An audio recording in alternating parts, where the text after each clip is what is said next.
A paz do Senhor, meus queridos, que Deus possa abençoar grandemente a sua vida. Hoje vamos falar sobre a lei do Antigo Testamento. No livro de Êxodo, no capítulo 20, o versículo 1 e 2, está escrito assim: Então falou Deus todas estas palavras, dizendo: Eu sou o Senhor teu Deus, que te tirei da terra do Egito, da casa da servidão. Um dos aspectos mais importantes da experiência dos israelitas no Monte Sinai foi o de receberem a lei de Deus através do seu líder Moisés, a lei mosaica, em hebraico Torá, que significa ensino. Admite uma tríplice divisão. Primeiro, a lei moral, que trata das regras determinadas por Deus para um santo viver, que está registrado no capítulo 20 de Êxodo, no versículo 1 ao versículo 17. A lei civil, que trata da vida jurídica e social da nação Israel, capítulo 21, versículo 1 ao capítulo 23, versículo 33. E a lei cerimonial, que trata da forma e do ritual da adoração ao Senhor por Israel, inclusive o sistema sacrificial, que está no capítulo 24, versículo 12 ao capítulo 31, 18. Note os seguintes fatos no tocante à natureza e à função da lei no Antigo Testamento. Primeiro, a lei foi dada por Deus em virtude do concerto que ele fez com o seu povo. Ela expunha as condições do concerto e que o povo deveria obedecer por lealdade ao Senhor Deus, a quem eles pertenciam. Os israelitas aceitaram formalmente essas obrigações do concerto. Capítulo 24, verso 1 a 8. Em segundo lugar, a obediência de Israel à lei deveria fundamentar-se na misericórdia redentora de Deus e na sua libertação do povo. Capítulo 19, versículo 4. Terceiro lugar, a lei revelava a vontade de Deus quanto à conduta do povo. Como podemos observar na leitura do capítulo 19, 4 a 6, no capítulo 20, 1 a 17, capítulo 21, 1 e capítulo 24, 8. E prescrevia os sacrifícios de sangue para a expiação pelos seus pecados. Levítico, capítulo 1, versículo 5, capítulo 16, 33. A lei foi dada como um meio de salvação para os perdidos. Ela foi destinada aos que já tinham um relacionamento de salvação com Deus. Antes da lei, Deus ensinou o seu povo como andar em retidão diante dele, como seu redentor, e igualmente diante de seu próximo. Os israelitas deviam obedecer à lei mediante a graça de Deus, a fim de perseverarem na fé e cultuarem também por fé ao Senhor. Como lemos em Deuteronômio capítulo 28, 1 e 2, que diz: E será que, se ouvirdes a voz do Senhor teu Deus, tendo cuidado de guardar todos os seus mandamentos que eu te ordeno hoje, o Senhor teu Deus te exaltará sobre todas as nações da terra, e todas as bênçãos virão sobre ti e te alcançarão quando ouvires a voz do Senhor teu Deus. E também Deuteronômio, capítulo 30, versos 15 e 16, que diz assim: Vês aqui, hoje te tenho proposto a vida e o bem, a morte e o mal. Porquanto te ordeno hoje que ames ao Senhor teu Deus e que andes nos seus caminhos e guarde os seus mandamentos e os seus estatutos e os seus juízos, para que vivas e te multipliques o Senhor teu Deus e te abençoe na terra, a qual passa a possuir. Porém, se o teu coração se desviar e não quiseres dar ouvidos e fores seduzidos para te inclinares a outros deuses e os servires, então eu te denuncio hoje que certamente perecerás, não prolongarás os dias na terra que vais, passando o Jordão para entrares nela e a possuas. Os céus e a terra dão hoje por testemunhos contra ti, que te tenho proposto a vida e a morte, a bênção, a maldição. Escolhe, pois, a vida, para que vivas e tu e a tua semente, amando ao Senhor teu Deus, dando ouvidos à sua voz e te chegando a Ele, pois Ele é a tua vida e a longura dos teus dias, para que fiques na terra que o Senhor jurou a teus pais, Abraão, Isaque e Jacó, que lhes havia de dar.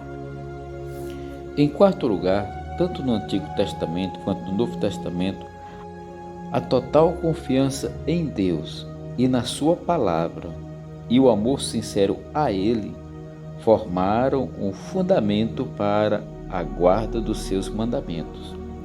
Israel fracassou exatamente nesse ponto, pois constantemente aquele povo não fazia da fé em Deus, do amor para com Ele, de todo o coração e do propósito de andar nos seus caminhos, o motivo de cumprir a sua lei. Paulo declara que Israel não alcançou a justiça que a lei previa porque não foi pela fé que o buscavam, como está escrito em Romanos 9:32. Por quê? Porque não foi pela fé, mas como que pelas obras da lei tropeçaram na pedra de tropeço. Em quinto lugar, a lei ressaltava a verdade eterna, que é a obediência a Deus, partindo de um coração cheio de amor, levaria a uma vida feliz e rica de bênçãos da parte do Senhor.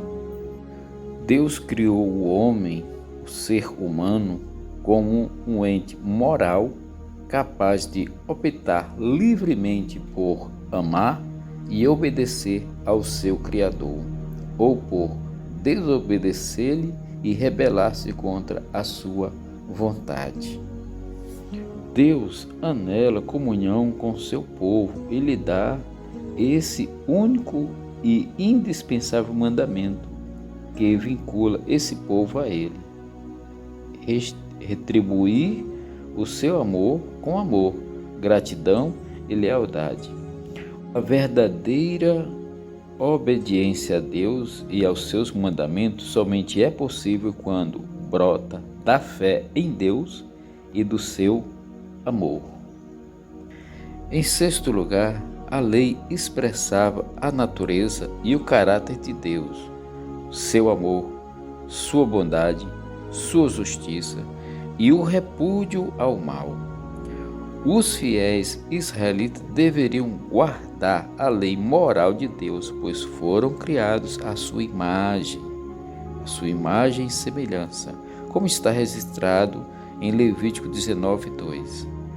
Em sétimo lugar, a salvação do Antigo Testamento jamais teve por base a perfeição mediante a guarda de todos os mandamentos.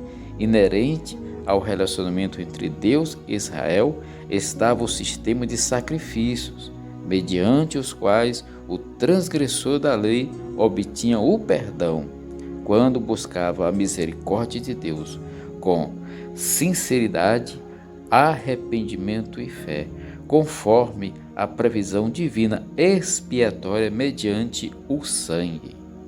Em oitavo lugar, a lei e o conserto do Antigo Testamento não eram perfeitos nem permanentes. A lei funcionava como um tutor temporário para o povo de Deus até que Cristo viesse. O antigo concerto agora foi substituído pelo novo concerto, o qual Deus revelou plenamente o seu plano de salvação mediante Jesus Cristo.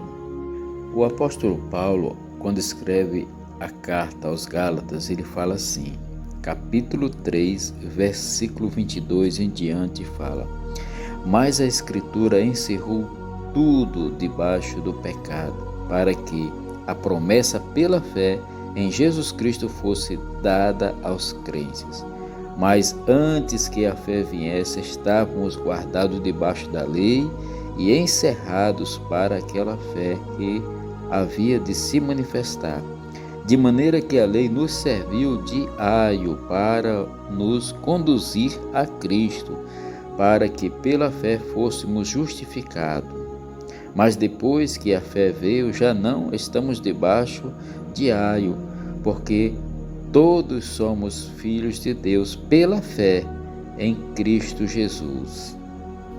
Em Romanos, capítulo 3, versículo 24 diz: somos justificados gratuitamente pela graça, pela redenção que há em Cristo Jesus, ao qual propôs para propiciação pela fé no seu sangue, para demonstrar sua justiça pela remissão dos pecados dantes cometidos sobre a paciência de Deus, para demonstração da sua justiça neste tempo presente, para que ele seja justo e justificador daquele que tem a fé em Jesus.